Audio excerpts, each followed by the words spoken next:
नमस्कार दोस्तों, मैं आपका स्वागत करता हूं मेरे YouTube चैनल स्टोरी टेलर पे। तो दोस्तों, आज हम शुरू करने वाले हैं बेबीलोन सीरीज़ के 5वें अध्याय को, जिसका नाम है सौभाग्य की देवी से मिले। तो चलते हैं कहानी की तरफ। अगर कोई इंसान भाग्यशाली है तो उसके सौभाग्य की सीमा के बारे में कोई भविष्यवाणी नहीं की जा सकती। अगर उसे नदी में भी फेंक दिया जाए तो न सिर्फ वह बाहर तैरकर निकल आएगा, बल्कि उसके हाथ में एक मोती भी होगा। यह बेबीलोन की एक बहुत मशहूर कहावत है। हर व्यक्ति सौभाग्यशाली बनना चाहता है।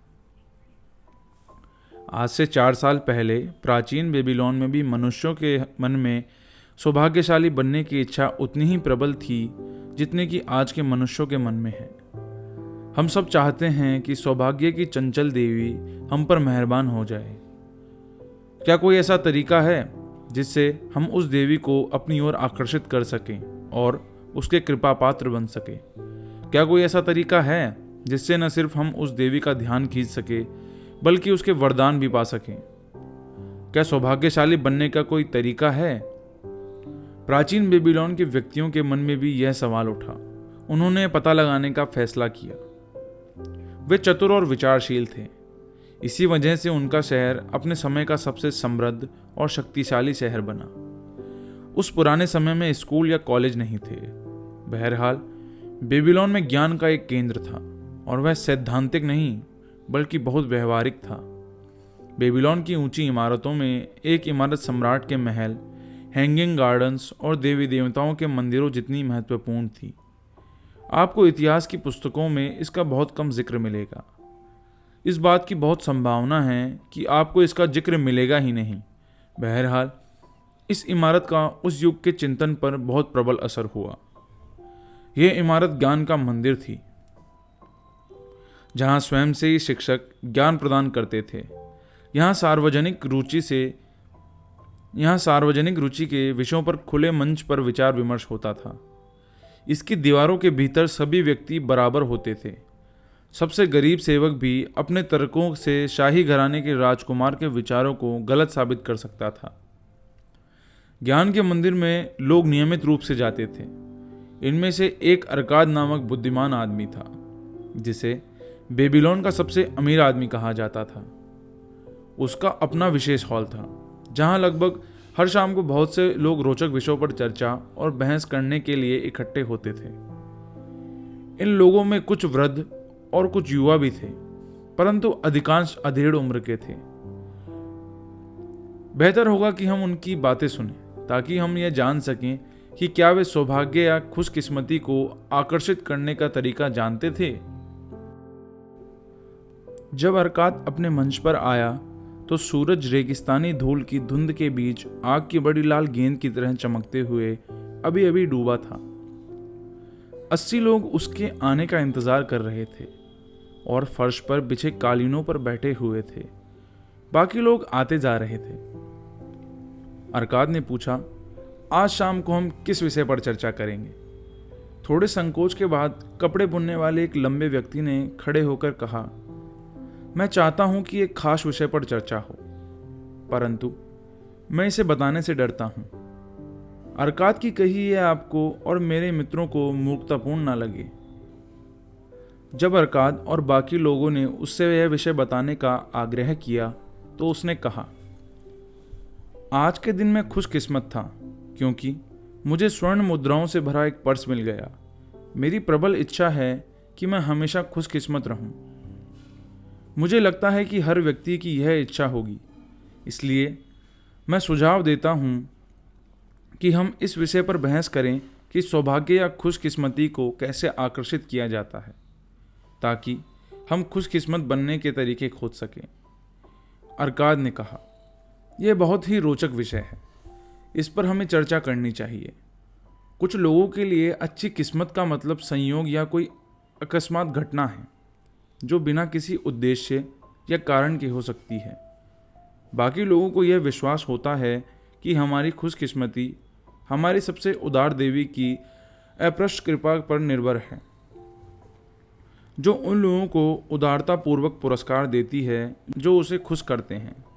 मित्रों, आप लोगों की क्या राय है? क्या हम यह पता लगाएं कि हम किन तरीकों से खुशकिस्मती को आकर्षित कर सकते हैं ताकि हम सब खुशकिस्मत बन सकें? हाँ हाँ, बहुत बढ़िया रहेगा। हाँ, बहुत अच्छे, उत्सुक श्रोताओं के बढ़ते समूह ने जवाब दिया। इस पर अरकाद आगे कहता है, चर्चा शुरू करने से पहले आप लोग मुझे बताएं कि आप में से किन लोगों को हमारे मित्र कपड़ों के बुनकर की तरह के अनुभव हुए हैं, जब उन्हें बिना कोशिश के बहुमूल्य खजाने या रत्न मिले हों। एक चुप्पी छा गई। सबने एक दूसरे की तरफ देखा, परंतु कोई भी कुछ नहीं बोला। अरकाद ने पूछा, क्या ऐसा और किसी के साथ नहीं हुआ? फिर तो इस तरह की खुशकिस्मती बहुत ही दुर्लभ होगी। अब आप में से कोई ये सुझाव दे सकता है कि हम कहां से अपनी खोज शुरू करें? अच्छे कपड़े पहने एक युवक ने कहा, मैं बताता हूं। जब कोई व्यक्ति खुशकिस्मती के बारे में बात करता है तो क्या यह स्वाभाविक नहीं है कि उसके विचार जुए की टेबल की ओर मुड़ें? क्या वहां हम ऐसे लोगों को नहीं मिलते जो जीतने के लिए देवी की कृपा चाहते हैं? उसके बैठने के बाद एक अनजान आवाज सुनाई दी, रुको मत, अपनी बात पूरी करो। हमें बताओ, क्या जुए की टेबल पर देवी ने तुम पर कृपा की थी? क्या क्यूब में लाल हिस्सा ऊपर आया था और तुमने जुए घर के मालिक से ढेर सारा धन जीत लिया था?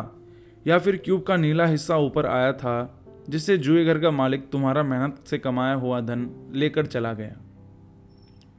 युवक ने हंसकर जवाब दिया,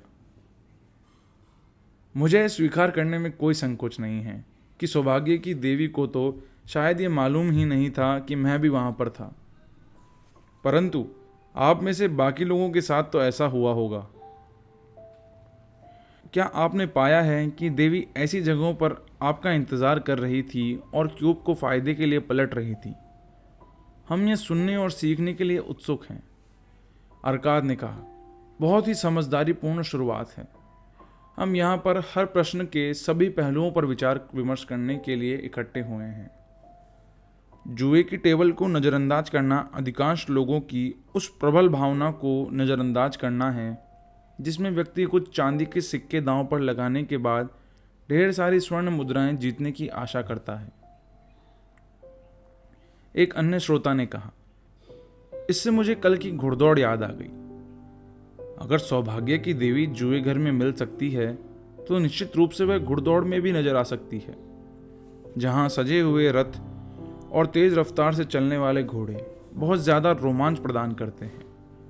हमें ईमानदारी से बताएं अरकाद कि क्या उसने आपको पहले ही कान में धीरे से बता दिया था कि कल निनेवे के भूरे घोड़े पर अपना दांव लगाएं? मैं आपके ठीक पीछे ही खड़ा था और जब मैंने सुना कि आप उस भूरे घोड़े पर दांव लगा रहे हैं तो मुझे अपने कानों पर यकीन नहीं हुआ। हम सब जानते हैं, जिनमें आप भी शामिल हैं, कि निष्पक्ष दौड़ में पूरे एसीरिया में कोई भी घोड़ा हमारे प्रिय घोड़ों को नहीं हरा सकता। क्या देवी ने आपके कान में चुपके से कह दिया था कि भूरे घोड़ों पर दांव लगा दो? क्योंकि आखिरी चक्कर में अंदर काला वाला घोड़ा लड़खड़ा गया था, जिससे हमारे घोड़े की राह में बाधा आ गई और भूरे घोड़े रेस में जीत गए, हालांकि वे इसके योग्य नहीं थे। अरकाद ने इस ठिठोली पर मुस्कुराते हुए कहा, हमारे पास ये महसूस करने का क्या कारण है कि सौभाग्य की देवी घुड़दौड़ में किसी व्यक्ति के दांव पर इतनी रुचि लेंगी? मेरे लिए वे प्रेम और गरिमा की देवी है, जो जरूरतमंद लोगों की मदद करती है और योग्य लोगों को पुरस्कार देती है। मैं जुएघर या घुड़दौड़ में उनकी तलाश नहीं करता, जहां ज्यादातर लोग धन कमाने के बजाय गंवाते हैं। इसके बजाय मैं दूसरी जगहों पर उनकी तलाश करता हूँ, जहां इंसान के काम ज्यादा महत्वपूर्ण और पुरस्कार के योग्य हैं। चाहे खेती हो या ईमानदारी से किया जाने वाला व्यवसाय, सभी कामों में इंसान के पास अपनी कोशिशों और सौदों से लाभ करने का अवसर होता है। शायद हमेशा उसे पुरस्कार नहीं मिलेगा, क्योंकि कई बार उसका निर्णय गलत हो सकता है और कई बार हवाएं तथा मौसम उसकी कोशिशों पर पानी फेर सकते हैं। बहरहाल, अगर उसमें लगन होगी तो आम तौर पर उसे हमेशा लाभ होगा, क्योंकि लाभ का अवसर हमेशा उसके पक्ष में होता है। परंतु जब कोई व्यक्ति जुए की टेबल पर जुआ खेलता है तो स्थिति उल्टी होती है। यहाँ पर लाभ का अवसर हमेशा जुए घर के मालिक के पक्ष में होता है। जुआ इस तरह से खिलाया जाता है ताकि वह हमेशा मालिक के पक्ष में रहे। यह उसका व्यवसाय है जिसमें वह खिलाड़ियों के दांव से लाभ कमाने की योजना बनाता है। जुआ खेलने वाले बहुत कम लोग ये बात जानते हैं कि जुआघर के मालिक का लाभ कितना सुनिश्चित होता है और उनके जीतने की संभावना कितनी अनिश्चित होती है।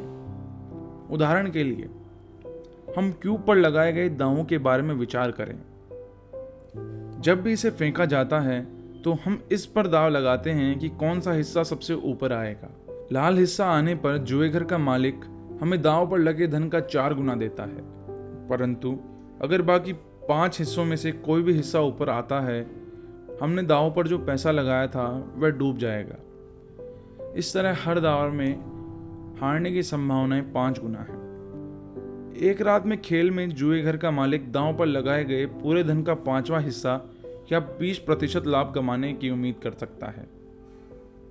जब स्थिति इस प्रकार की हो जिसमें हर व्यक्ति अपने लगाए गए सभी दांवों पर 20% धन गंवा दे, तो वह सिर्फ कभी कभार ही जीतने की उम्मीद कर सकता है। तो दोस्तों, यह इस अध्याय का पहला भाग था। अगले अध्याय में हम यह जानेंगे कि सौभाग्य की देवी को कैसे खुश किया जाए। तो आशा करता हूँ आपको ये कहानी अच्छी लगी होगी। कहानी अच्छी लगी तो चैनल को सब्सक्राइब करें, वीडियो को लाइक करें, शेयर करें और कमेंट करके बताएं कि आपको ये कहानी कैसी लगी और आप भविष्य में कौन सी नई कहानियाँ सुनना पसंद करेंगे। और आप अगर ये जानना चाहते हैं कि अरकाद बेबीलोन का सबसे अमीर आदमी कैसे बना, तो मैं आपको हमारे चैनल की बेबीलोन सीरीज़ की प्लेलिस्ट रिकमेंड करूँगा। तो मिलते हैं ऐसी किसी अगली कहानी में। तब तक के लिए धन्यवाद।